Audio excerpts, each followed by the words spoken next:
Hey folks, welcome back to the Jerome Bee Farm and Homestead. It's time to super up. It's March 23rd and we had our supers out here for 4 days. Got them out of the garage, got the moth crystals off of them. Most of the crystals had dissipated. There were just a few on the very top. And we got them out here. It's a requirement for 24 hours. So we've got 9 hives we need to super. I've got more than 9 supers here, but some of them go double throughout the year. But I've got 6 hives that are really strong, and I believe 4 of those 6 were actually almost honey bound coming out of winter, which I've never seen that before. We had a really good nectar flow last year and we had a lot of honey, but I actually put some blank frames in there and pulled some honey frames out of those hives and put it into other hives that needed that resource to boost them up to get them on into the main nectar flow. This is a little earlier than I normally put them on. I usually wait till the red buds are blooming, and I'm looking out across here now and I can just see pink on the red buds, and they're blooming earlier this year. So we've had some really cold days this winter too, but it's kind of prolonged on out. But they say we're pretty much done with freezes the rest of the year. So I'm going to get these loaded up and get them down to the bee yard and put the best comb on the strongest hives, and the ones that are just ready to super but not really strong, I'm going to put the not as good comb in those. So hopefully that'll aid in the honey production. So let's load these things up and let's get going.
Okay, we got our smoker lit. I have pre-positioned the queen excluders, and I do run queen excluders, and the reason is when you put in comb that's drawn out,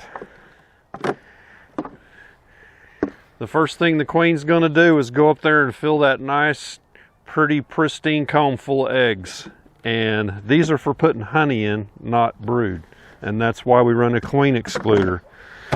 A lot of people say they don't use them. I do, and that's why, because I want honey. I don't want a bunch of eggs in my honey supers.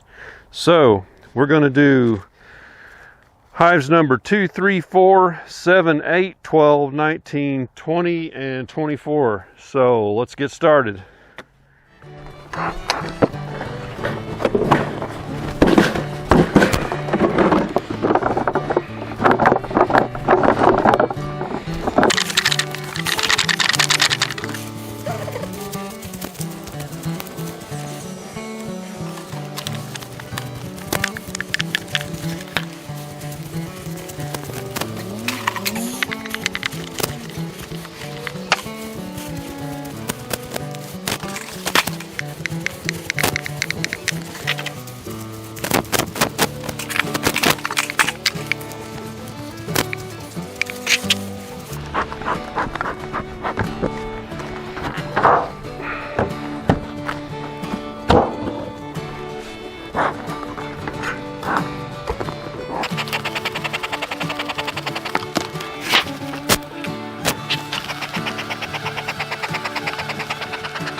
Whew, this hive is hot.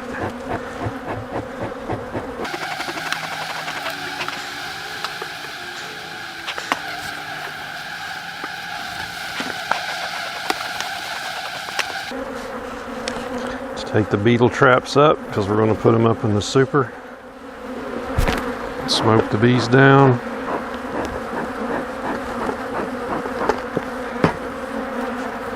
Excluder.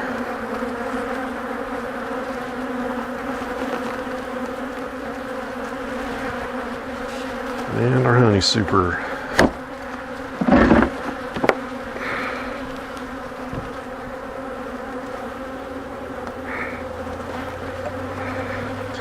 So one thing I need to do, because there's a lot of bees on this, make sure that queen's not on this lid. Because if I shake her into this super, she can't get back down because of that excluder.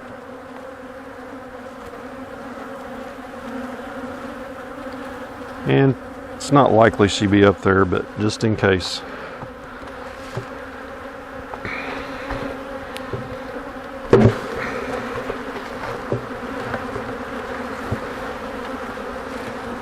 So we also move the hole down so they can go straight in at the top up here if they want.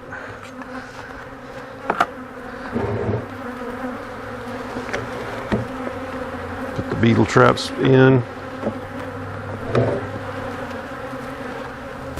And that one's good to go.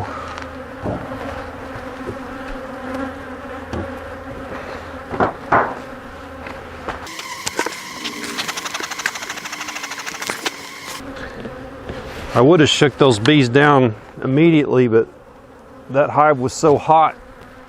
If I'd have done that, they'd all been up in the air.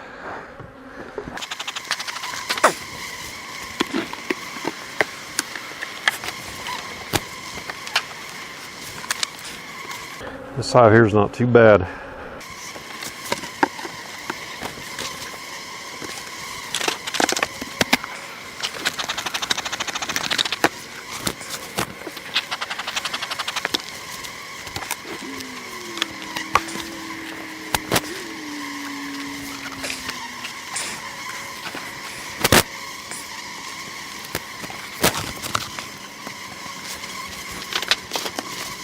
Okay, got two to do over here.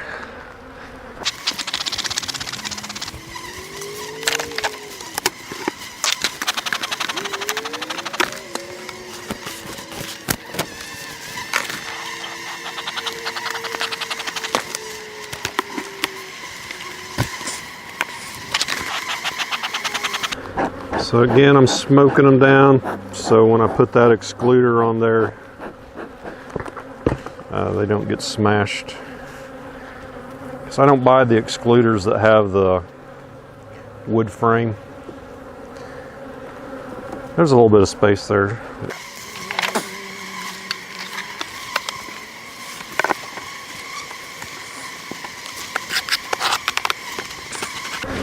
Cleaning that propolis off of there because I flipped this over, this inner cover, so the bees can go in and out right there and get directly to that honeycomb in there, so they can fill it up faster, and that'll make it easier to open this hive next time.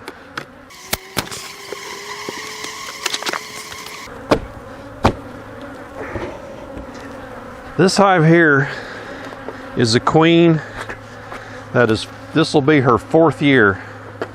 And I thought she would supersede last year or swarm, and she didn't. So it's a queen from Wildflower Meadows, and you can order them queens from there. They're VSH Italians,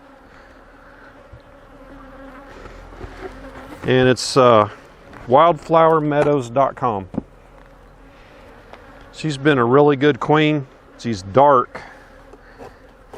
Most of the native queens around here are more of a amber color, but she's a really good queen, and I've pulled at least 3 splits off of her offspring.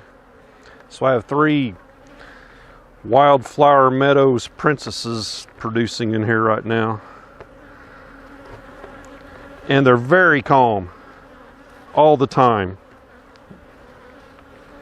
Well, I see a lot of drone brood right there. I don't like the looks of that.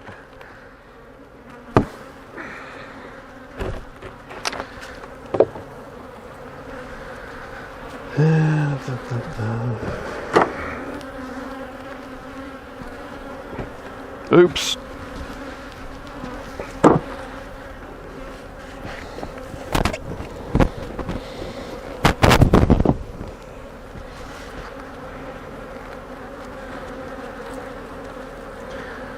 So I need to check these next weekend for swarming. Remind me to do that.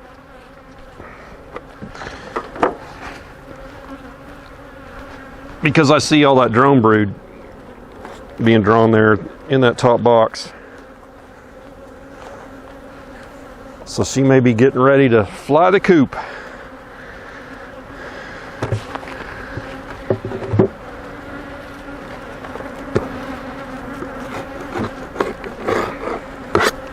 You know what, I'm not going to flip this one. Just going to leave it.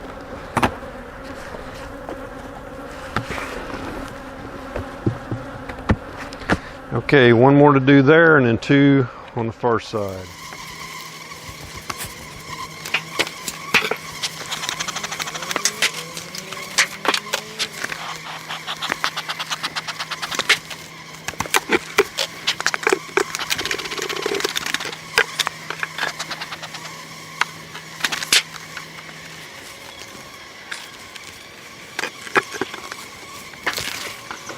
Okay, two more over here and we'll be done.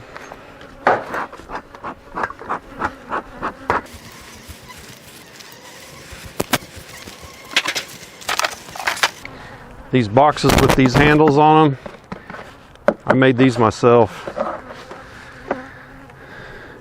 And I didn't know how to make a handhold jig, so I just nailed those little tabs on there.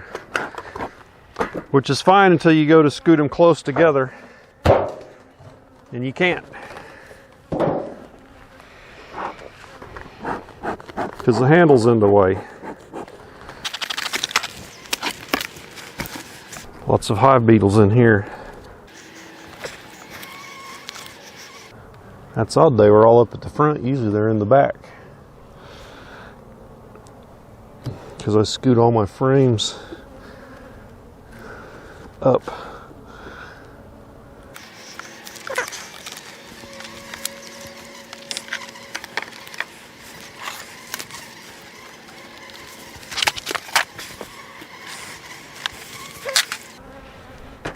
This super's missing a frame. I'm gonna have to go get one. Sheesh.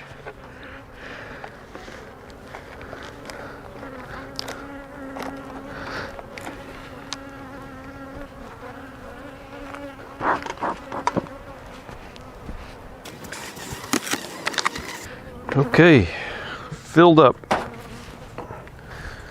This is the last one. This hive is a swarm I got from Caddo County, Oklahoma. I call it the Miss Betty hive because it came from the farm and the guy's wife's name is Betty.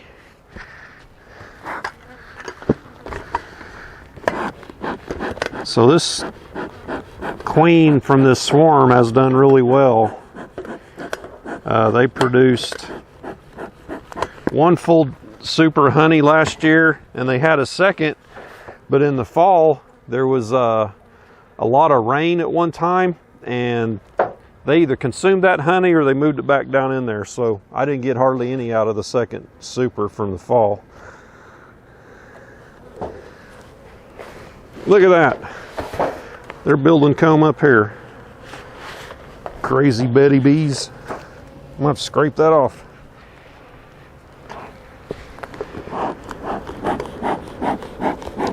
Wonder what they're doing with it.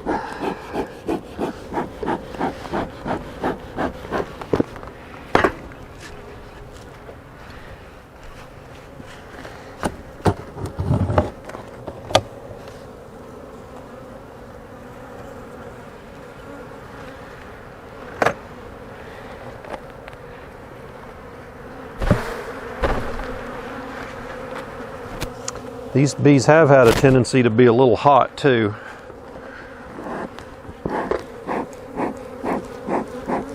I don't see anything in that, but it's a big comb, large cells. So I think she's laying drone cells up there. So she's probably getting ready to swarm. So we'll have to keep an eye on that. In fact, let's look for some swarm cells right now.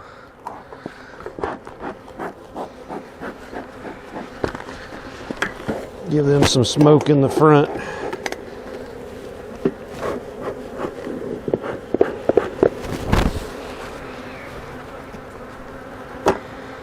Bring that camera around here and show you what I'm going to look for.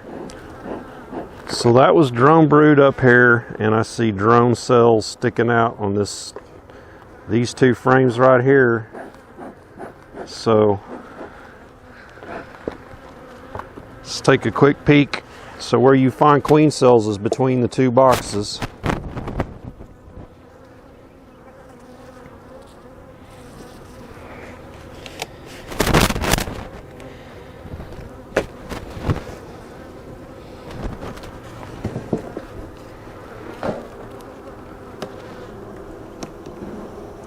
So here's how I do it. I tilt up and I look.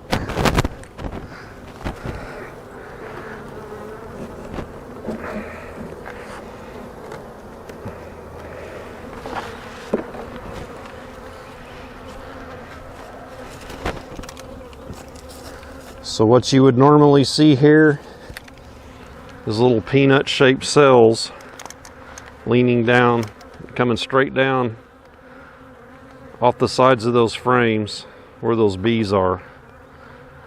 And I don't see anything like that. It's still kind of early, but things are happening faster this year than normal. So there's 5 or 6 of these hives are really strong. So if they're going to swarm, they're going to swarm early. No sign of swarm cells. I'll get up there and look real close here in a second and make sure there aren't any starting, but there's none fully developed there. So we'll do that, put this hive back together. Bees down, and we'll set this lid, or this deep back down on there.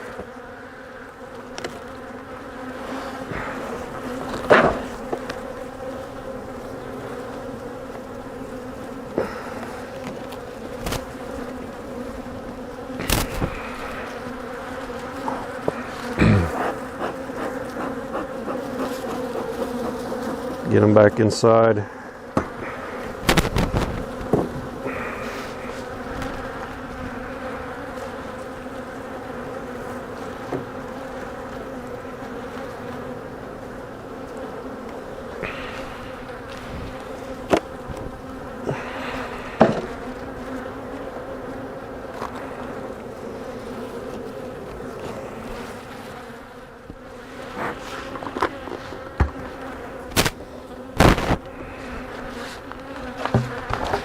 Okay, so the bees during this process, a few of the hives are pretty hot, and the reason behind that, I believe, some of them are naturally that way, but they are more than normal today.